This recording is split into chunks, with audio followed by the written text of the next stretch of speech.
First, let's look at when the student doesn't make any mistakes. He starts writing. In this case, he's writing the words up to 10 in English. Meanwhile, the software will be working out which language he's using so that the appropriate scaffolding can be applied and the student guided towards the correct answers. In a minute, we'll see how this works when the student makes a mistake. But meanwhile, he has been awarded full marks by the software. 10 words of English with 100% accuracy. Okay, so what happens when the student does make a mistake? So he starts writing.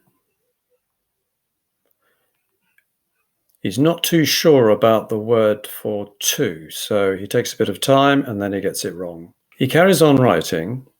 So far, the software hasn't noticed the mistake because it's still trying to work out which language is being used by the student.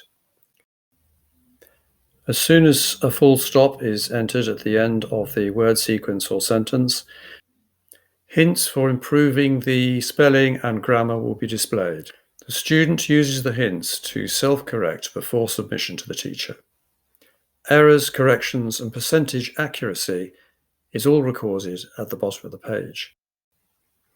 Even before the work is submitted, the teacher can check on the work in his teaching screen, open it up, and provide support for the student as he goes along. At a glance, he can check the score allocated by the system. He can also correct any errors made by the student. He can do this just as if he was working with a red pen in an exercise book. He can just cross out the wrong word, which then turns red, and write the correct version, which will turn green. The student can then log in, see the corrections made by the teacher, and put them in correctly for himself.